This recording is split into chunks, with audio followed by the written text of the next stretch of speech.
Fala pessoal, beleza? Aqui quem fala com vocês é o RB Shocks e é assim, ó. Faltando, hoje é dia 1º de novembro e faltando muito pouquinho para o lançamento do God of War Ragnarok, a Sony liberou mais um vídeo incrível, só que dessa vez, pessoal, é focado na criação de personagens e como é que foi pensado no designer. Então eu vou dar o play aqui pra gente ver juntos. Eu acabei de receber a notificação, eu não tinha visto e vou acompanhar aqui junto com vocês, beleza? Bora pro vídeo. Dando play aqui agora. I get to lead a team of fantastic and brilliant concept artists, and our role is to create the characters that you see in the game. That's everything from the main hero cast you see to the creatures, the gods, and monsters that you come across. The hope is that we get something that feels unique and stands up to the history and legacy of what the God of War franchise has always done. I feel like from the first games, that was a similar approach that they were doing, and that's not always easy.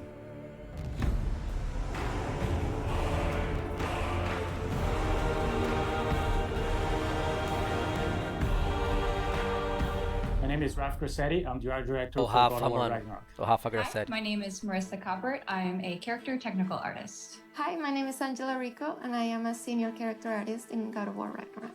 Hi, I'm Della Longfish, and I am the lead of the character concept team at Santa Monica Studio. Come in. What in all yarns be the happen to him? As a character technical artist here at SMS, I rig most of the characters and props that you see throughout the world. As character artists, our job is to create 3D assets based on the beautiful concept art provided to us. We do this by making sure that the silhouettes on the models and the textures and materials stand out instantaneously. So when you see our characters on the screen, we want you to almost like them immediately or have a connection to them to some extent before even interacting with them. As art director, I get the chance to collaborate with all the departments in the studio, from narrative to viz dev, because we want to make sure the factions feel correct, all the races belong to where they're supposed to be, like all the realms have very specific characteristics about them to make sure it all fits within the God of War universe. Sorry, one more thing. Although these are gifts I'm giving to you, so I shouldn't be sorry and you should be thankful. Anyways, here, please be careful.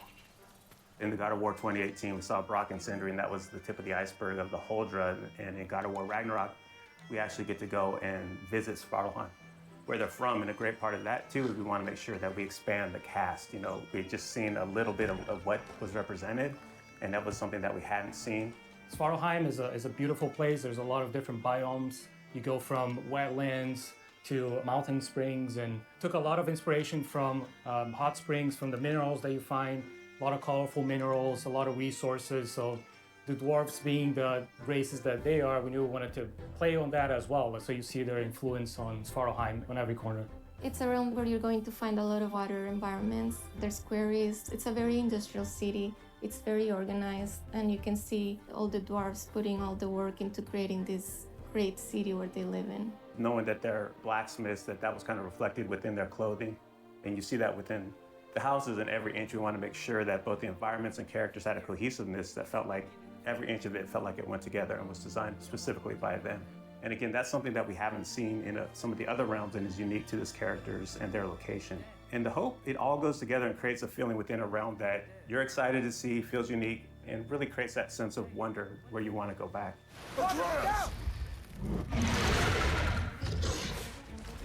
When designing a character to match the geography around it, first it's definitely dictated by the viz dev team and the narrative team and the story team. They make sure the character is designed for features that fit in with what they need.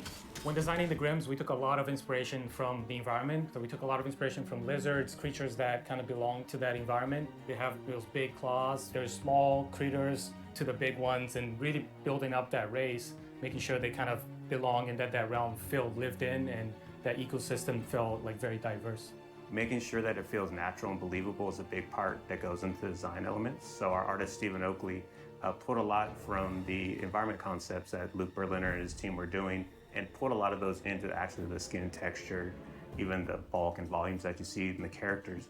So it really does feel like not only do they belong in there, but you're able to see them and they stand out for the combat experiences with the character. Character design is all about storytelling. In the example of Durling, his design was really tailored to convey his own personality. He's a bookkeeper from Svartalfheim. And because his job demands, he's very organized, he's very rigid, and he's a very play by the rules kind of guy. But then in contrast, you have his friend. So when you see Sterling connect with his pet, we see that he's not all just this rigid librarian guy, but that he's got a softer side to him. I do believe that we're all storytellers, no matter what we do, even in the tech side of things. I mean, we work to make these characters that then tell a story, and we can also kind of put those features and traits on our rigs. The prophecies say Fimbulwinter leads to Ragnarok. War is coming. Svartalfheim, the dwarves, working with different races from different realms, so definitely seeing Ragnarok and the impact of that into the realm, it puts them into this position that's very interesting to see which side they take and things that they're building. So as you go through the level, you find out a lot more about this race and the political situation that is happening while Ragnarok and Fimbulwinter is taking place. Hey, dwarves! Oh. They're, running away. One thing that our hope is with the cast of characters within every realm is not that it's just enemies there to kill you. We want to feel believable and that there's a wide world out there, but we want to kind of plant these seeds within any cast of the realm that there's more outside of what you're playing, and we want the fans to feel like they can go back and really visit those areas and want to go explore. If the geysers and smell here are worse because of Fimbulwinter, maybe the earthquakes are too? Aye. Going into Svartalfheim, I'm really excited for players to experience all the new races that lived in that realm, how they play very different from anything we had before. There's wildlife, it's something that kind of goes unnoticed, but we took a lot of effort to make the realm feel believable.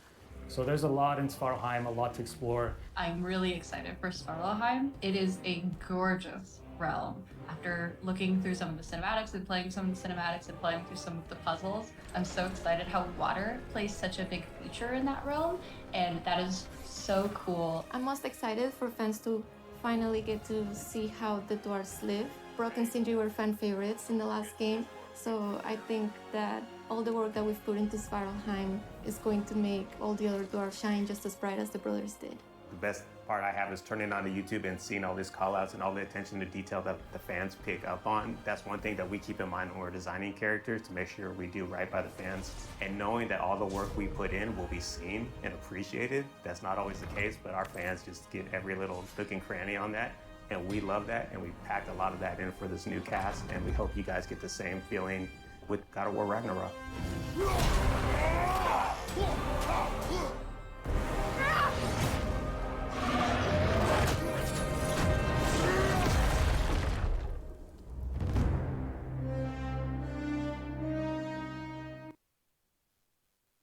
Só dei uma pausa aqui só pra dizer assim, não, tá incrível, né? Não tem o que falar desse game. E assim, se você veio pelo meu vídeo, se ficou sabendo a novidade assim tão agora como eu, deixa o seu like. Eu sempre vou trazer novidades de todos os lançamentos que a gente sabe que muita gente está esperando. Uma outra coisa que eu queria dizer pra vocês aqui é que lá na Twitch eu vou fazer a live no dia 9 no PlayStation 4 base. Então se você está interessado, como o jogo vai estar rodando, em qual resolução, eu vou trazer o game a 1080 a 60, que é a placa de captura que eu tenho. Eu não sei, acho que o jogo, se eu não me engano, vai rodar igual a 2018, a 1080 a 30 FPS. Mas se você quiser ver como vai estar o design, essas coisas, já procura o meu link na Twitch, eu sempre deixo nos meus vídeos. Me segue, porque no dia 9 a gente vai abrir a live e conferir pelo menos 2 horas do game rodando no PlayStation 4 base, beleza? Pessoal, muito obrigado pela sua presença, forte abraço, um excelente meio de feriado aí pra vocês. Um beijo, fui!